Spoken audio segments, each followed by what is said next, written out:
Alrighty, everybody, welcome to Casual Sports Talk Podcast, the Four Nations Hockey Edition. And now we got a gentleman right over here who will always root for the USA. Here's Christopher. That's right. Go USA and everything. USA over the world. Yes.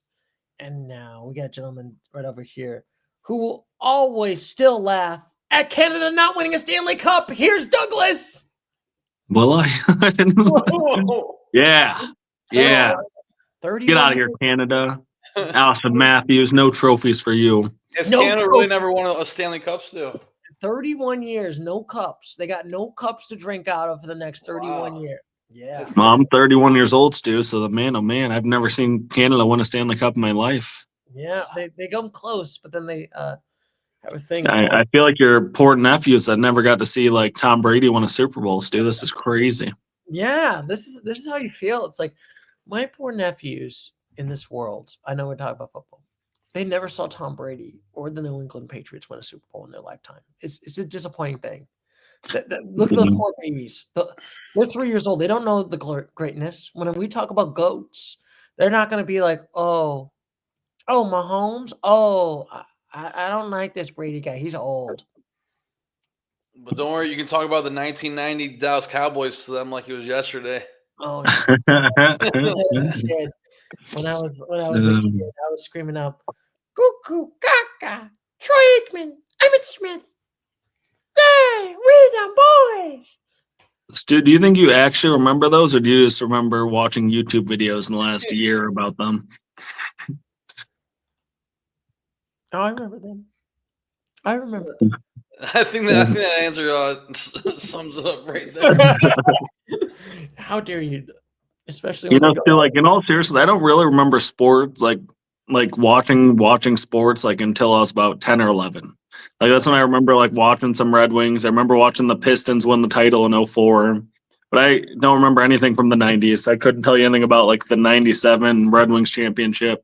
The only Super Bowl I always remember, that was my first one, was I believe it was the Saints versus Tennessee Titans, because we had a kicker that lived in our neighborhood when I was like a little B lad, and he kicked for the Houston Oilers and then became the Tennessee Titans, and so he actually made it to a Super Bowl. So that was actually kind of cool. There's the Saints versus the Titans. Well, I don't know what year No. It was the Rams versus the Titans. Rams versus Titans, because they lost by 1 yard. He tried to the guy tried to catch it, just try to have it, and he just had, if his just arm was extended one further. But anyway, gentlemen, we got to talk about the Four Nations in hockey, which has been an absolute success right now in the NHL.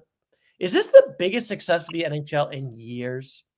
If you had to think about it, I think it's because this happened over the NHL All-Star break week. This is their All-Star break. I think it was the biggest successful All-Star break weekend for all. Was it 4 major sports in probably the last decade or so? Yeah.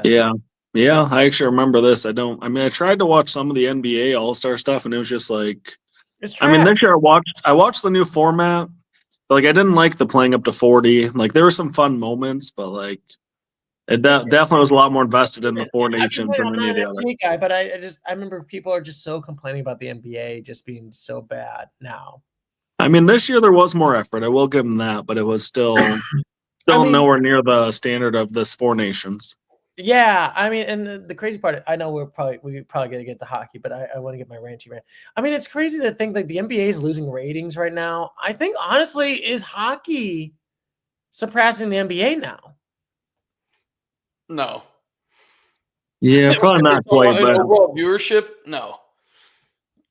But I mean, they're increasing viewership now because of they're definitely increasing it. I mean, NHL is going up, NBA is going down, but NBA still surpasses the NHL by a lot.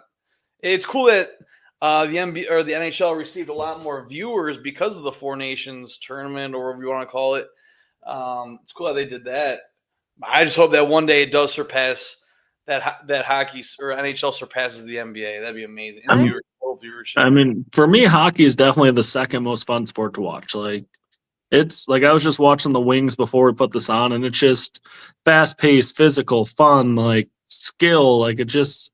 I don't know. Like the other sports, like baseball feels too slow to watch, and basketball just feels like there's no defense being played. Where like the NHL, you feel just consistent competitiveness from everyone. And I will always say, probably one of the few sports where it's like, it's so much better to watch it live than on TV. I will still argue with that. I'd say one of the funnest sports to watch live in person is baseball. Just the atmosphere of a baseball stadium. But my overall favorite sport to watch, I like football, but hockey is number one. Yeah, exactly like you said. I've always been a huge hockey fan. It's always action packed. I mean, not to bash any sport, but obviously the NBA is becoming less physical. The NHL, or not the NHL, but the NFL is becoming very less physical. And the NHL, I think it's becoming more physical. There's more fights. I mean, you guys saw the fights in Canada versus USA. So yeah. One thing I will say though is I think the NBA is more physical than it was 10 years ago. Oddly enough, like watching it, like they let them play more, and I've been enjoying that because I used to get so mad when it was like tic tacky foul calls and this, and now it's like I was watching college basketball yesterday and like they were just running into each other full speed, like everybody laying on the floor and no fouls called, and I was just like, this is fun. Like it was ugly, but it was fun. Do you remember when it was Meta World Peace, Ron Artest? Yes, Malice in the Palace, baby. Yes, so yeah, that was up in Detroit, or No, I remember what I watched that live on TV with my mom. I remember like we used to watch all the Pistons games when they actually put it on TV and it was accessible. And that was just like the craziest thing. Like I was so hyped up. That was one of my first sports memories too. Just remember them all running through the stands and that was I'm not sure how many years ago that was, but 2004. That was 20 years ago. It's crazy. Okay, so 20 years ago. Okay, then yeah, Doug, you said NBA is more physical now than it was 10 years ago. But 20 years ago, when you had Meta World Peace fighting, I'm sure there were a couple other brawls. Yeah, I feel like there was like an up and a down because like early 2000s were still fairly physical, and like the Kobe and Shaq era, if you watch like low scoring, high physical games, then like they kind of got like the James Harden era where it was like they would call everything. You could like do a pump fake, get a guy in the air, get a and one every play. Like James Harden went to the line like 60 times a game because he would just like get a guy in the air and they would. So they rechanged the rules because of some of that. That was just so terrible to watch. Yes. But anyway, we're back to we will start with the Four Nations right there. So, gentlemen, was this successful or was this successful? I mean, yeah, we already mentioned very successful. I should have got a graph or not a graph, a graph for this to see like the viewership based on all four sports. Baseball, obviously that was last year, but then football, NBA, and then the NHL to see who had more viewers for their respective All-Star weekends. Because I know the championship of the Four Nation Cup they had 10.1 million viewers, which that's a lot. Huge. That's huge. I mean, especially for hockey. And they're saying tickets were like over $2,000 a pop to get in that stadium. For an all-star game to be that expensive to get into, I mean, that's like Super Bowl prices. And also, I will say this.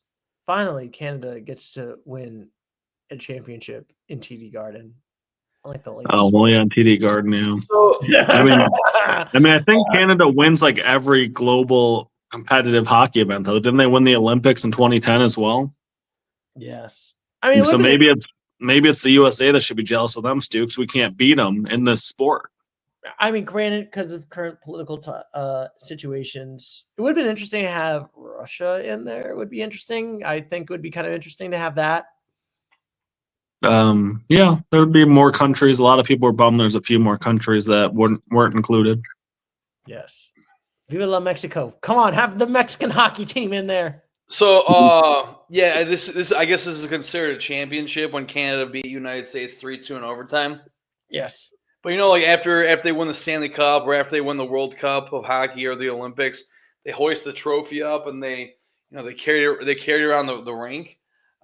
When Canada won it in overtime and they presented the trophy, it's a pretty cool trophy, by the way. It doesn't seem like the Canadians were too hyped about it. I'm sure they were still excited, but I think deep down the Canadians knew this is just like an all-star break fun tournament. It's not winning the NHL Stanley Cup. It's not winning the World Cup of Hockey. It's not winning the gold medal in Olympics. Do you know what this did, though? This got me hyped for the Olympics next year, though. Because, like, man, oh, man, that's going to be – I think it's in I think it's in Italy next year. Yeah, it's in Italy. So are they going to do for the Olympics, are they going to have the NHL players do the Olympics? Because I remember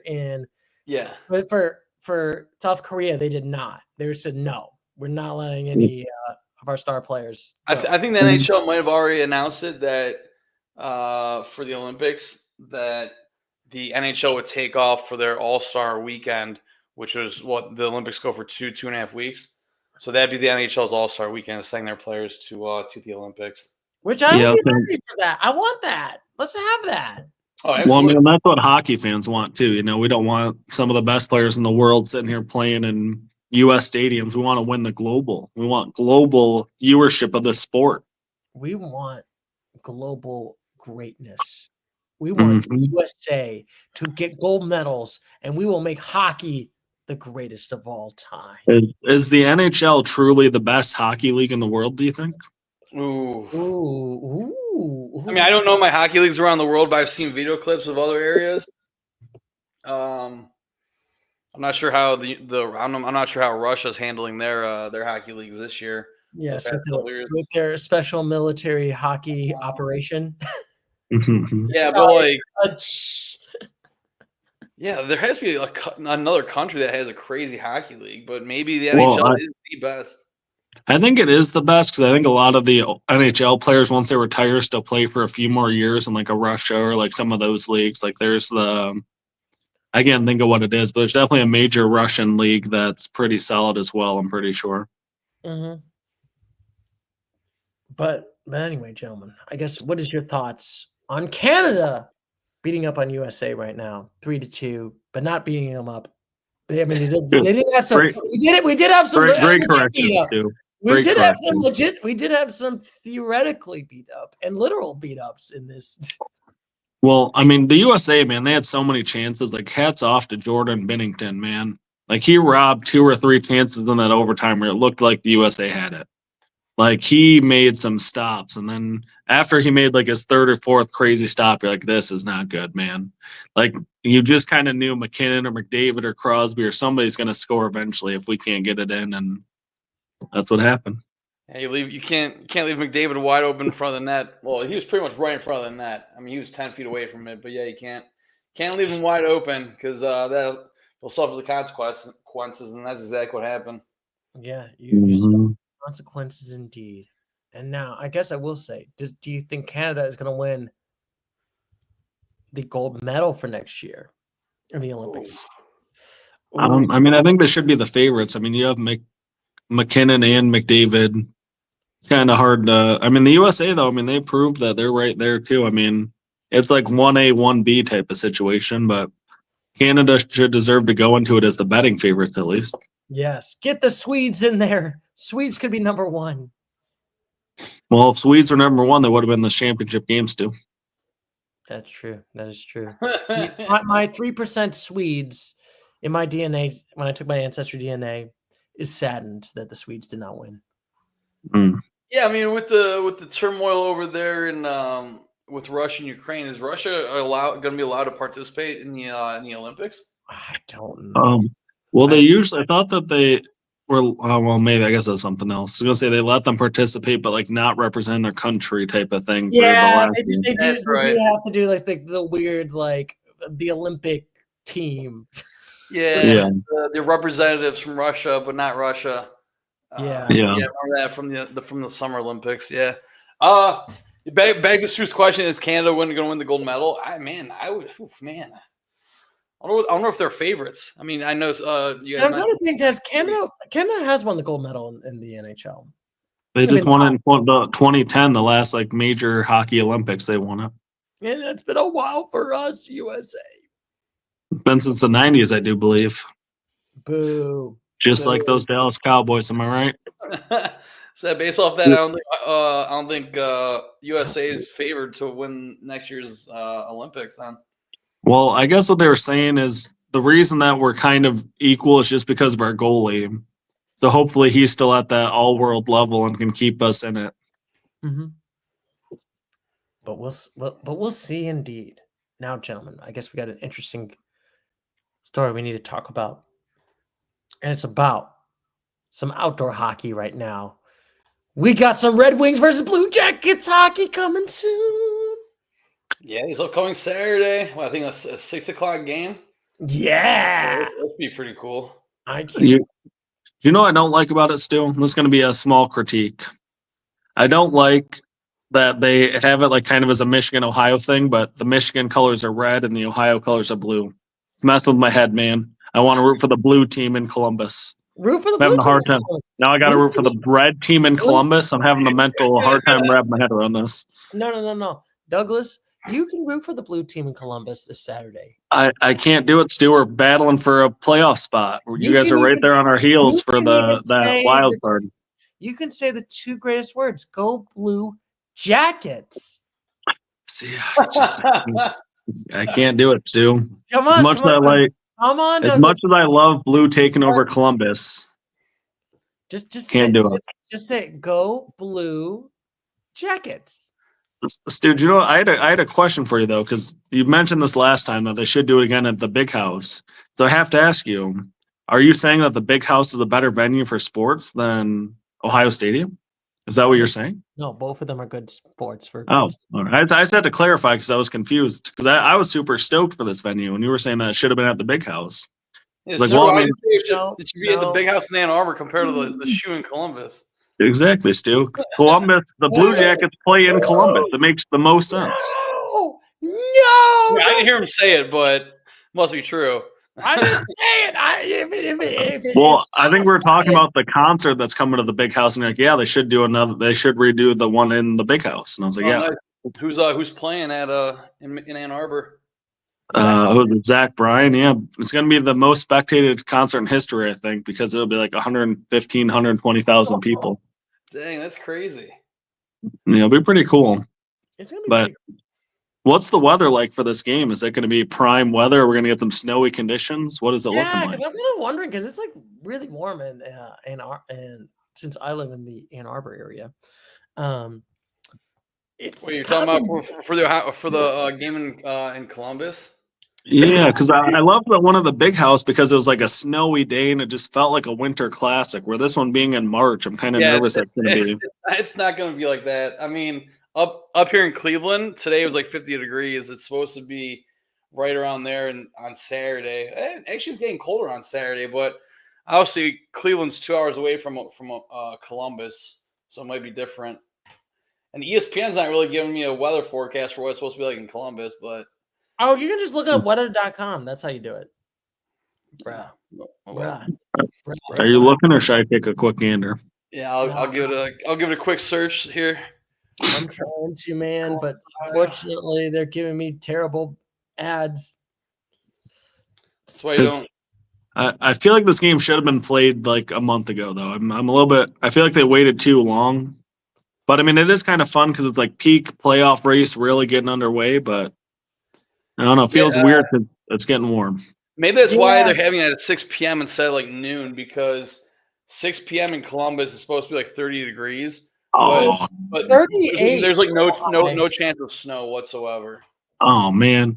Yeah, so it's not gonna be a true, winter outdoor classic. Which is crazy because I think today in Columbus was like 60. Yeah. They better have some good air conditioners or freezers out there to keep that ice nice and cold. Yes. But yeah, the Red Wings and the Blue Jackets, they're both at 64 points. It is crazy to think that they're both like doing, and the Senators are actually could make the postseason. I was going more along the lines like how important this game is in Columbus on Saturday because right now they're both at 64 points. The Red Wings are the 7th seed. Blue Jackets are the 8th seed. Blue Jackets. Let's have it. Wouldn't it be fun? Because like last year, none of our teams make the postseason, and wouldn't it be fun for both our teams to make the postseason? I mean, the Blue Jackets just beat the Dallas Stars tonight, 6-3 or 6-4, and Dallas is the number 2 seed in the West. So that was a huge quality win. And I got to tell you, the Wings are tied up 2-2 in the third right now. Oh, who are they playing? They're in Minnesota. Oh my goodness, they're in Minnesota. Oh my goodness, they're ready. Minnesota's a pretty good team, 72 points on the season. Yeah, it's a big game for them, man. Like I'm really glad that we got rid of our last coach, man, because you can just tell that the Red Wings have playing with more intensity. Since they fired that coach, they're like 17-6 and something or something like that, and they've had 2 7-game winning streaks. Oh, Because it dang. looked like it was going to be another disappointing season, man. We started out real rough, and now we've kind of got it going. I think we have number 2 or 3 power play in the league, so hopefully we can get some power play going in this big game. And that's really our biggest thing. Like when you get Patrick Kane and Larkin and Raymond on the power play, that is lethal. So that's how the Red Wings are going to win some games here. Is their power play continuing to be elite. Yeah, you just gotta stop those penalties. That's the only thing that's been like a little bit of the Red Wings. But everything else has been good. Good. You guys had a lot of penalty minutes up there in Detroit, Doug? I don't know if we have a lot. I don't think our penalty kill is particularly good either. So like, I think we win mostly based on our power play being one of the best in the league. Yeah, that's been probably like the biggest weakness. Well, But and it's we've also got our young guys are finally coming up, which has been a lot of fun too. yeah, Like we finally got some of these like Casper's up, and he's been crushing it. They're kind of like we're really kind of getting a nice wave of like the youth. So like I think the Iser plan might be finally coming together, where we'll get like the veteran leadership with the young wave, and like the Red Wings, if they make the playoffs, they might be a team that'll be making runs at it for the next 10 years or so. And I feel like I'm so optimistic with the Blue Jackets. I mean, like I said, we did lose our captain. We lost Johnny Hockey this year. And, losing a player, like a star player like that, is either going to make, the team's going to rally upon this, or it's just like breaks their season and we're garbage. And Jackets have rised to the occasion right now. And I got to thank these Russian players have been helping out those Jackets, baby. Boy, we have a bunch of Russians on the Blue Jackets, do we? Yeah. Well, so here's the goodness. Here's why we should all root for the Red Wings. We have an American-born captain, Dylan Larkin. Oh, yeah. The Lark Nest monster. The Lark Nest U of M stud. Absolutely. Did he really go to the University of Michigan? Yeah, he did. He's good. I hope that he kind of stays our captain for a while. And like I love Patrick Kane, man. Like he's a fun player. Yeah. Kaner's been kind of rejuvenating his career in Detroit, which when he was with the Blackhawks, I never thought I'd like the guy, but come over to the good side and alliances change. Yes, and as always, I will say before you go, we can all laugh at one thing. The Penguins are a joke, absolutely. They went to 2019 Red Wings right now. Oh, that's true. I have one more topic I think that would be worth discussing. Will Ovi break the goals record this year? Oh, that's a good question. 100% yes. I mean, knock on wood, unless he gets injured. Well, we have 24 more games left in the season. He needs 13 more goals. He did not, based on what I'm seeing, he did not score tonight. I think they're getting shut out by the Flames. Yeah, 25 games, 13 goals to go. Ovi's got it. Ovi's definitely got it. I mean, come on. I think everyone kind of thought like last year, like, okay, the Capitals are doing this, but I don't know if Ovi's gonna do it. Ovi looks like he's about to retire. Ovi just hit like the stick shift to 5 gear, and he's just like, ooh, score goal. Do you guys remember? Was it Albert Pujols a few years back where like? It's like, oh man, this guy's gonna get so close, and then all of a sudden, for no reason at all, he just like hit a bunch of dingers at the end of the season and like passed 600 for his career or something. That's how this feels. Where it's like, Obi's not gonna get there, and he's like, you know what, I'm gonna get a hat trick, bro. Like, I still got it. Capitals are like the number 1 seed. Like, could you imagine he breaks the goal record? They win the Stanley Cup. He retires. What a career! Yeah. Is there anything in the NHL like? NFL, you got the Triple Crown, wide receiver, touchdowns, yards, receptions. Is there anything in the NHL that like Ovi could probably goal scorer, points? Isn't there a Triple Crown of something of some sorts in the NHL? Oh, you know what? I wonder if there's a goals and assist leader. Like if you kind of do both in the same year. I don't know if that's even possible though. Yeah, I don't think he's anywhere close to that because I think Cole McCarr or it doesn't matter. Oh, McKinnon's got like 70 assists this year. Something ridiculous. So yeah, Ovi, he actually did score today. Let's go. Calgary was up 2-0. I was like, oh, it's gonna be a shutout city. And Ovi scored in the third period to make it 2-1. They lost 3-1, so he's 12 away from breaking the record. Oh man, yeah. He's gonna do it. He's definitely gonna do it. But anyway, gentlemen, do we have any final thoughts on this quick podcast we're doing? Should be an exciting outdoor classic between the Blue Jackets and the Red Wings. Yeah. I cannot say "Let's go blue" for the first time for a team in Columbus. No. Just say those words, Douglas.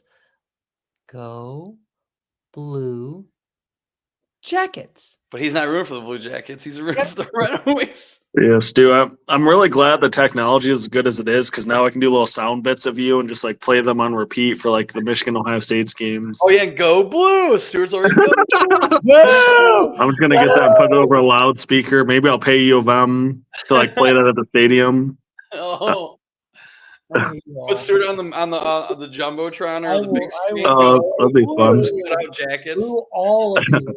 That's what I gotta say. Boo you all. Boo. Boo. Go blue. That's what I'm hearing, Stu. Jackets.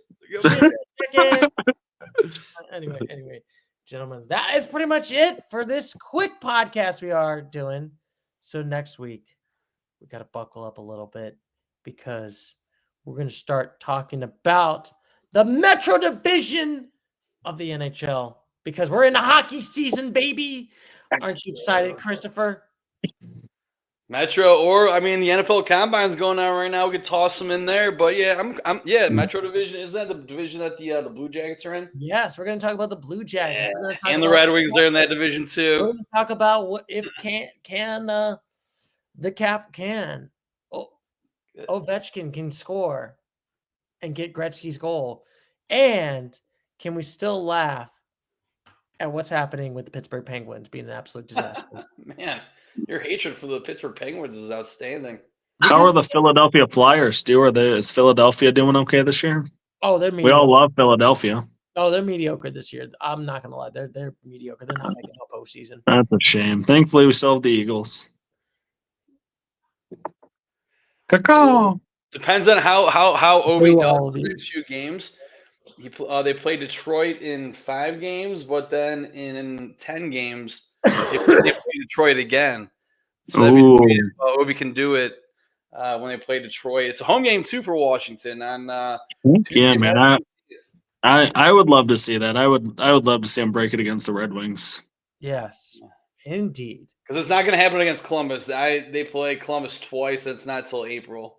Yeah, so, I mean that might be when it is though. I don't know. I mean he scored 3 goals on Saturday, once tonight. So in the last 2 games, he has 4 goals.